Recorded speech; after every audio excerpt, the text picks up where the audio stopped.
I'm here with you today to record a short tutorial on a technique that was briefly discussed in a most recent series I published called How to Mix Hip Hop. I discussed various EQ techniques, compression, all that stuff, but this time I'm going to focus more so on the complementary EQ. What is complementary EQ? Much like you would compliment somebody on their hair or their shirt or their pants they're wearing, you complement frequencies.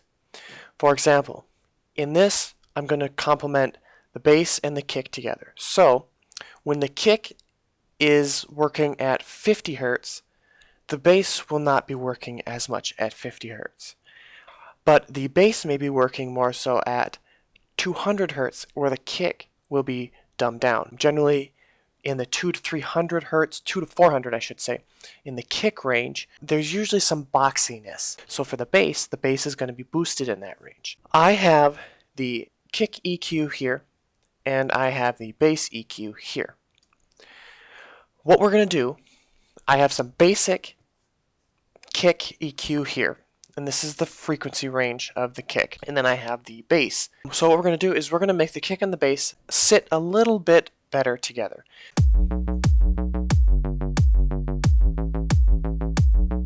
So, as we can hear, the kick is very dominant and so is the bass. The bass really has a lot of subbiness. I did sidechain them before I exported it. But the bass wants to fight with the kick. So what we're going to do is we're going to jump into the bass, and we're going to jump into the kick EQ, and we're going to give it a listen.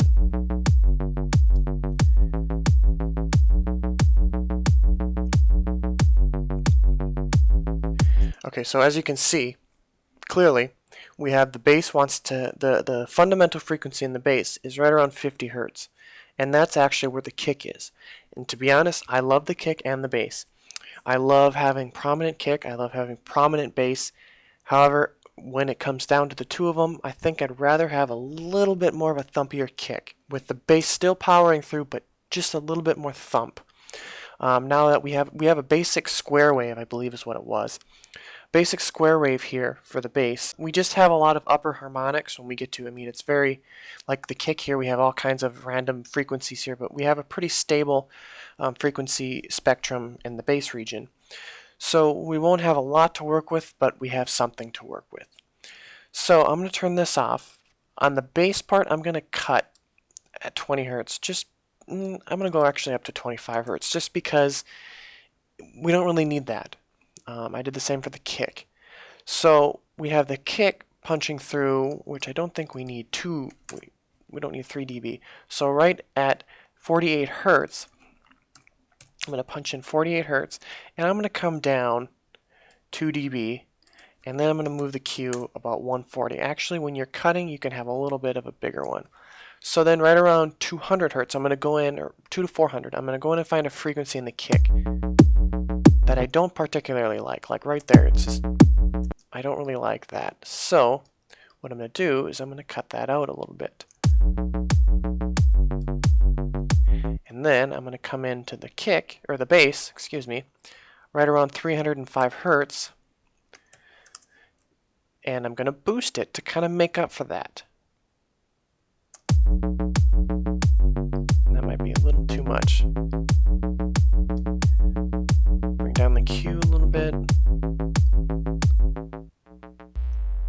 Cool. That's really all it is. That was for the kick and the bass.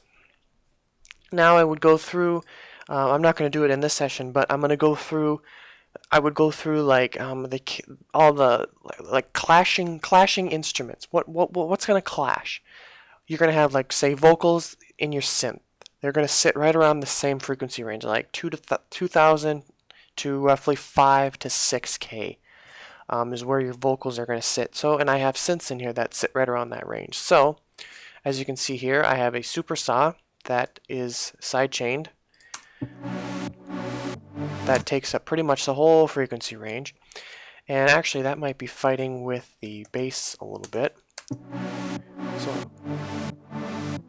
cut that out, and then we have our vocals here. And then let's actually cut this. So put your hands over mine, feel the pressure rise. So, and I put a low cut on everything but the kick and the bass, because nothing else needs to be down there other than the kick and the bass, correct? So we're just muddying up the mix. But we need to do the same for the, so we have our vocals here. So Marlon's voice sits right around 1.5, right around 2K. So what I would do is, in any mix, the vocal is usually more prominent, or the most important part is the vocal.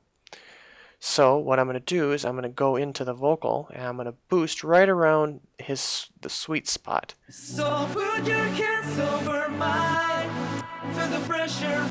And then I'm going to come into the synth right around 2000, and I'm going to cut it just to make some extra room for the vocal. So put your hands over mine, and now you can see for the pressure rise as we cruise down the night, make love until the sunrise. So put your hands over mine for the pressure rise as we cruise down the night.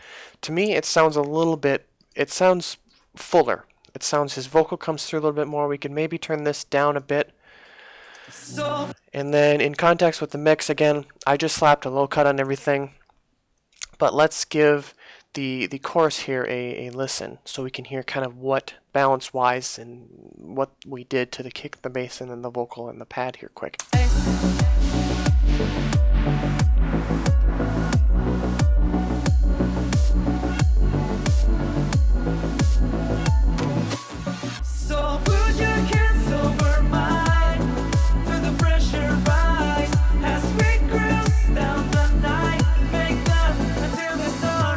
That's really it, guys. I just wanted to make a quick short tutorial on complementary EQ and how important it is to do so in your mixes.